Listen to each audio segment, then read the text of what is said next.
Hey, it's Dustin from Parts Doctor. In today's video, I'm going to show you how to replace the Idler Pulley Assembly, which is responsible for keeping the tension on the drive belt of this dryer. This also applies to some other great manufactured brands such as Whirlpool, Maytag, Amana, and more. It's super simple. I'll show you step by step, so let's jump right in. When you buy the Idler Pulley Assembly from PartsDoctor.com, it'll include an Idler Pulley arm, a washer, the plastic idler pulley, and a tri-ring fastener. The idler pulley assembly works with the idler spring to keep tension on the belt and ensure the belt sits tight against the drum and rotates properly around the motor.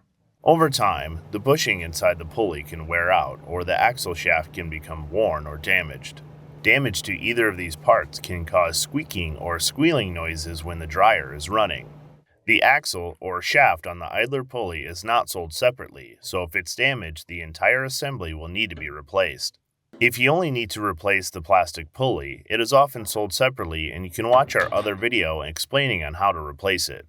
We'll leave a link to that video in the description below. If you need a replacement idler pulley assembly for your dryer, avoid cheap, low-quality aftermarket parts and only replace with Whirlpool genuine OEM replacement parts like the ones that we sell on our website, PartsDoctor.com. We offer fast shipping and only sell manufacturer-approved genuine replacement parts for all major appliance brands. While some models allow access to the components for this repair by removing the back panel, on this model and most similar models, we find it best to do this repair from the front, as it also allows you to inspect and service other common wear items like the belt and drum rollers. Tools needed for this repair: a 1/4 inch, 5/16, and a 3/8 socket or nut driver, a needle nose pliers, and a Phillips head screwdriver. Be sure to disconnect your appliance from the exhaust vent and power source before beginning. Be careful when working inside the dryer because the edges can be extremely sharp. This repair involves removing several different screw types, which can vary depending on your model and its manufactured date. Your appliance may differ from the one shown in this video, so it may help to have a simple system to keep each fastener organized to ensure they go back in the correct location. On the back of the dryer, use a 5/16 driver or socket to remove the 2 screws holding the top panel in place. Slide the top panel back about 1/4 inch and then lift it off of the dryer. Set it aside to be reinstalled later. Inside the appliance, locate and trace the wires coming from the control panel to the control board. Disconnect the connector from the control board. Be careful as to not damage the wires or the control board itself. Using a pair of needle nose pliers, gently squeeze the push mount wire retainer and push down to remove it from the dryer's frame. Using a 1/4 inch driver or socket, remove the 2 screws towards the front of the dryer that hold the touchpad in place. Gently lift the touchpad and control panel as you rotate the top away from the dryer. Make sure to guide the wires through the front of the machine. Locate the mid-junction connector for the door switch inside the dryer and disconnect it by lifting up on the small tab. You may need to use a small flathead screwdriver to release the tab properly. Tilt the dryer back and place a support underneath to be able to access the bottom edge of the machine. In our case, we're using a 4x4 wood block. Remove the 4 screws on the bottom edge using a 1/4 inch driver or socket. Once the screws are removed, remove the support from underneath the dryer and carefully set the appliance back on the ground. Open the dryer's door and remove the 2 screws below the opening using a Phillips head screwdriver. Close the dryer's door. At the top of the front panel, remove the 3 screws holding the panel in place. Lift the front of the panel up and away from the dryer. Gently work the electrical connectors through the front of the machine as you remove the front panel. Carefully set the front panel aside for reinstallation later. Back at the control board inside of the dryer, disconnect the drum light from the ACU by depressing the retainer on the connector and pulling it to remove. You may find it's easier to use a needle nose pliers. At the front of the dryer, remove the 2 screws on the top of the control panel bracket and the 2 screws on the front of the control panel bracket. Lift the bracket from the appliance. Disconnect the wires to the moisture sensor by pressing the 2 retainers and pulling the wires apart. Using a 1/4 inch driver or socket, remove the screw towards the bottom of the dryer holding the air duct retainer clip in place. Rotate the clip towards the front of the dryer to remove it. Remove the 4 screws holding the front bulkhead in place. Lift the bulkhead up slightly until it becomes free from the retainers on the side panels of the dryer. Lift the bulkhead out from the machine and carefully set it aside. To access the dryer's drive belt, reach into the gap between the dryer's drum and the blower fan. Remove the belt from the idler pulley by moving the pulley to the side to release the tension on the belt. Be sure the belt is free and can be lifted out with the drum. Remove the dryer's drum by lifting it with the drive belt and carefully pulling it from the front of the machine. Be sure to keep one hand on the drum to keep it stable as you remove it. Set the drum aside to be inspected later. With the drum removed, you can see the idler spring attached here to the idler pulley arm and the motor bracket. For this video, we've removed the motor wiring connection to give you a better view of the spring removal. Disconnecting the motor is not necessary for this repair. To remove the idler spring, make sure the idler arm is down and in a relaxed position and pull the hook of the end of the spring away from the notch on the idler arm to release it.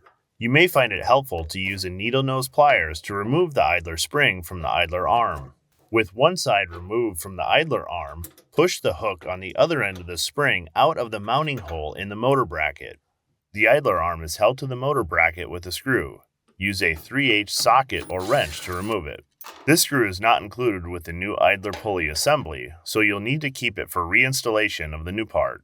If you need a replacement Idler Pulley Assembly, you can find an OEM genuine part from PartsDoctor.com that will last longer and perform better. We've included a link in the description below. Be sure to search with the full model number from the tag on your appliance to find the exact part.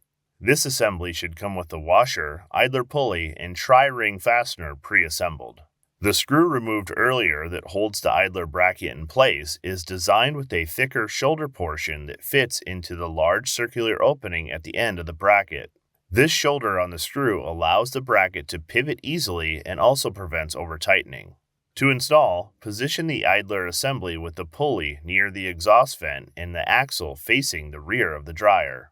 Install the screw through the large circular opening at the end of the bracket and start the screw by hand into the mounting hole of the motor bracket. As you tighten, ensure that the shoulder of the screw is centered and flush with the circular hole of the bracket. Fully tighten and make sure the bracket can pivot freely up and down. The idler spring has a different size hook on each end, and it is important to install it in the right direction. To install the new spring, rotate the idler arm straight up so you can access the mounting hole for the idler spring.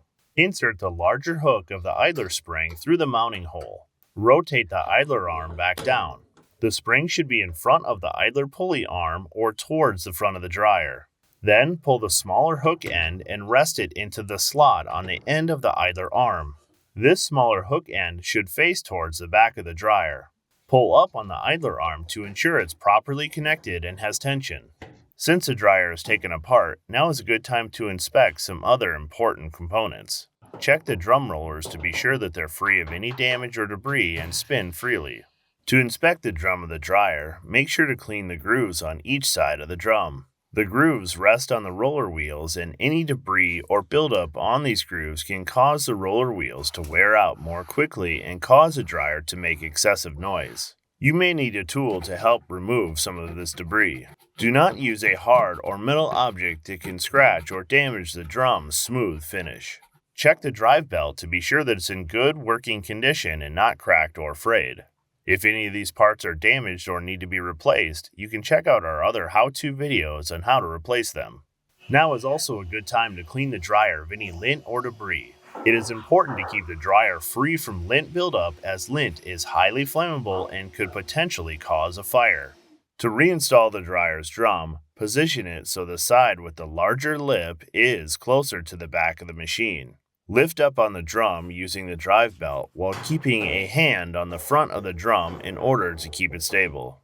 Carefully position the drum into the dryer by setting it on the back rollers. Align the drive belt in the center of the drum groove closest to the rear of the appliance. Carefully spin the drum one full rotation to be sure that the felt seal has not folded in on itself.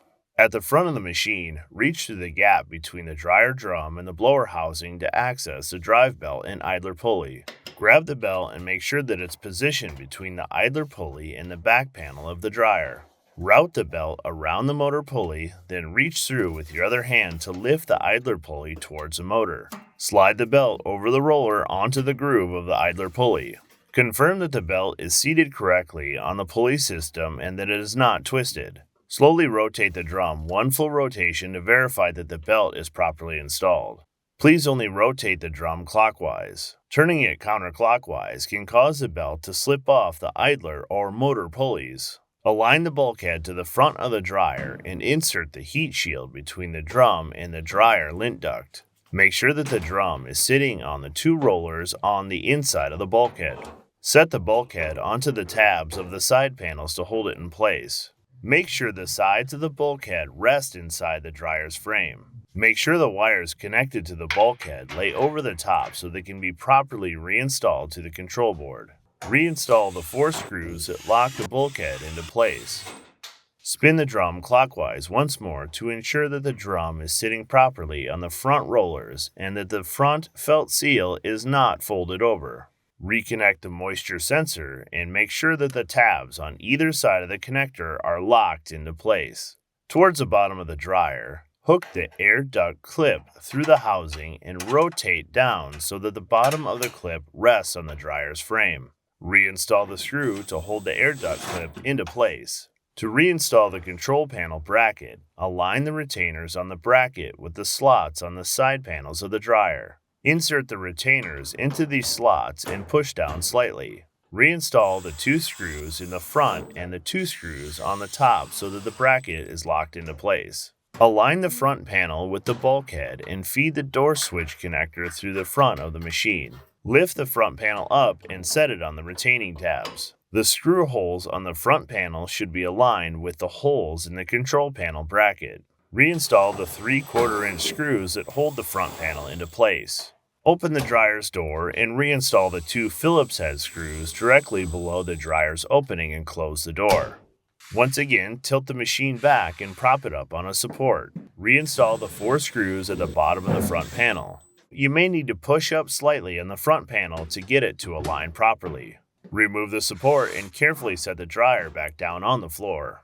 To reinstall the control panel, guide the electrical connector through the hole in the front of the control panel bracket. Align the tab at the bottom of the control panel with the slot on the front of the dryer. Gently slide the panel into place. This may take some time and some finagling to get the panel fully into place. Reinstall the 2/4 inch screws.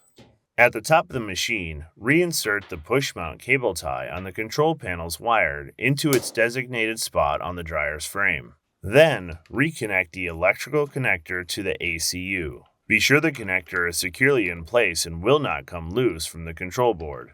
Locate and reconnect the mid-junction connector for the door switch. Find the wire to the drum light and reconnect it to the ACU, making sure that it is securely locked into place. To reinstall the top panel, align it with the top of the dryer about a 1/4 inch offset from the control panel and slide it forward. Reinstall the 2 screws at the back of the dryer to secure the top panel into place. Reconnect the dryer's exhaust and power and run the dryer to make sure everything is working properly. Your dryer is now ready to use. Alright, that'll do it for today's repair. As always, I'm Dustin, the Parts Doctor. Until next time, thanks for watching and we'll see you later.